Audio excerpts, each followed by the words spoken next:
Hi folks, Kevin here, back with another Ask Me Anything video.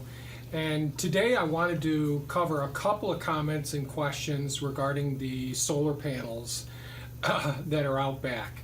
And let me just look at a couple of the comments. Bear with me one second. From Troy Abel, my panels are on the roof, so this is helpful. I would consider tarping yours and pulling the snow off with the tarp. You may be able to pull the snow away from the panels that way. From Dan Smith, you might want to consider a power tilt feature to your array so you could park the array at a vertical or just slightly off center when a snowstorm is predicted, so there wouldn't be the snow accumulation on the panels. He's very familiar that it's an expensive system, but it may make life a bit easier. Dan and Troy both wanted to address the issues that I dealt with the snow removal from the solar panels. And based on our climate and geographic location that we're in, we're near the Lake Ontario, and we're basically on the east side of the Great Lakes, southeastern side of it. So those northwesterly winds pick up the warm moisture off of these large bodies of water, put them up into cloud formation, and we're just in the heart of where those clouds sit.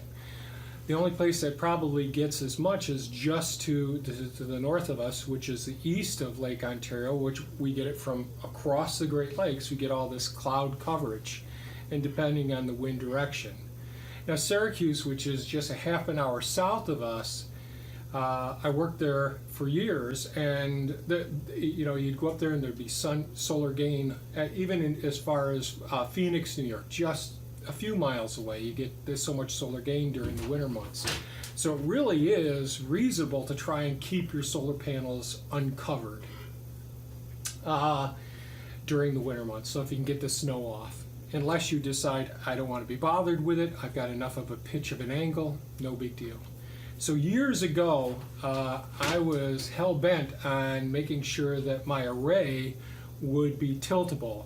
I thought about making it so that it would track the sun, and I realized that my goals for the amount of electrical energy I wanted to capture just really wouldn't allow me to do a large-scale tracking system. But I did want to put in a tiltable array so that I could not only have it dump any snow that it would accumulate, but also so that I could optimize the angle for winter and summer time so that we could change the angles of the solar panels. And it was cost prohibitive, but that never stopped me in the past from doing something like that. It's when I really started paying closer attention over time to, even if there wasn't the snow on it, let's say we just had a dusting of snow, the panels heat up some. When the snow falls on it, it forms a crust, something very difficult to get off the panels. But the main thing was the amount of cloud cover. There's so much cloud cover that we just weren't able to justify the investment in making that tiltable system. Now, cleaning the systems, when Troy talked about using tarps to cover it, well, if you watch some of the other videos of me on the tarping the garden beds here, when we take a 50 by 40 tarp and lay it down, we have so much wind here that it becomes completely unmanageable. You get liftoff. People can go airborne, and these things just get torn out of your hands.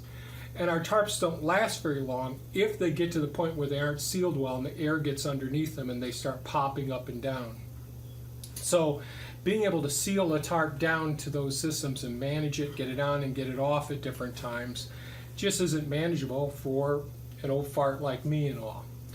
So those are things that I've considered and all. I actually wanted to use, similar to a greenhouse, if you look at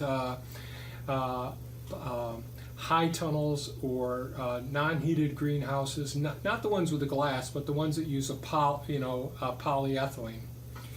And when they roll up their sides, so the sides go up so they get good airflow, ventilation. It aids in cooling during those hot days when we get a lot of solar gain. Well, I thought about installing those onto the solar panels as well. And I determined the amount of time, what I'd get out of it as far as the ease of removing snow, and the amount of time and energy I'd have to put in without having an automated system would be quite challenging. And if the plastic was still on top of it, well, that would hinder, decrease the efficiency of the solar panels as well.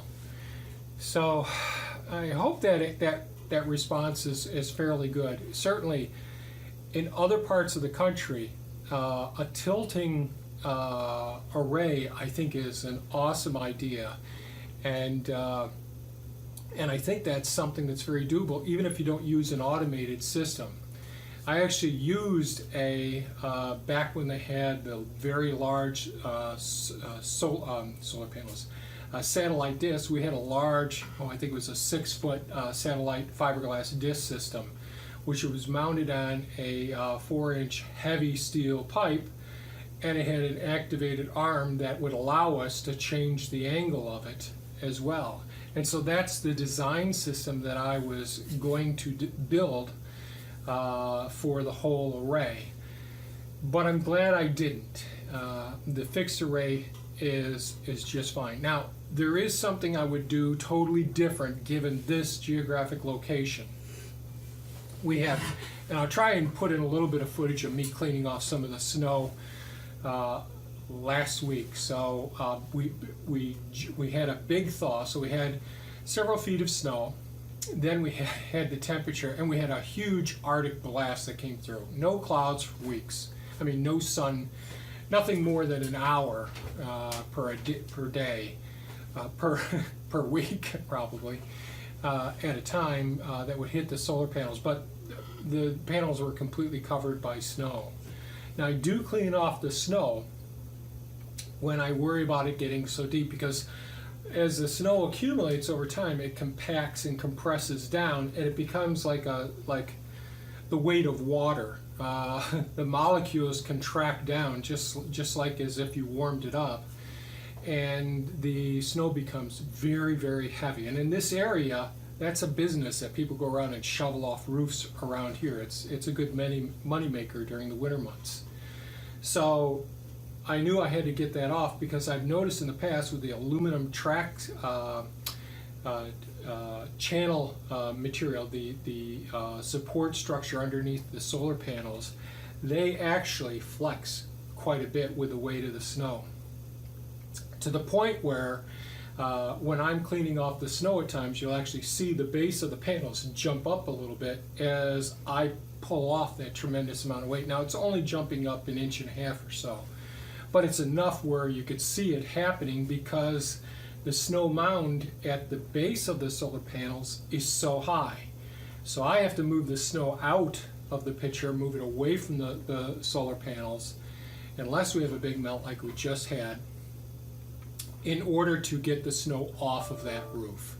So, the suggestion I would have, if you're building an array similar to the one that we have that's out back, I would make the height of the array much higher than ours. Now, I actually excavated around the base of these. I dug down almost 2 feet, so that basically it'd be up past the top of my hip, where the almost to my belly button, where the solar panels would drop off. Well, that still isn't enough, because the snow mounds up about where my shoulders are after a couple of big snowfalls, and that's compacted down.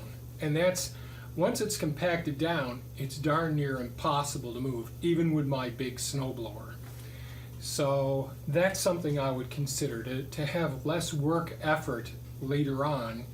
If you're in a place like we are, where you get those long, protracted Arctic winds coming down and prolonged freezes with heavy snow loads, then I think you need to raise up the height of those arrays. I would make the base of the arrays in Oswego, New York, the area where I'm living, Watertown, all of these locations, no lower than 6 feet high.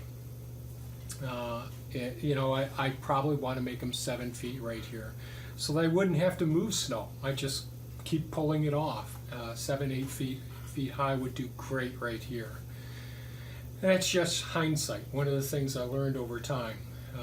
It was just waist high before, and when we first did it, then I dug it down a ways to make it a little bit easier to clean out. But you live and learn. So thanks so much for the comments and questions. I hope this response was somewhat useful and entertaining. Thanks so much for watching. Give us a thumbs up if you think this was of value. Feel free to leave another comment and ask a question. I really appreciate it. Thanks so much, folks. Have a fantastic day. Bye-bye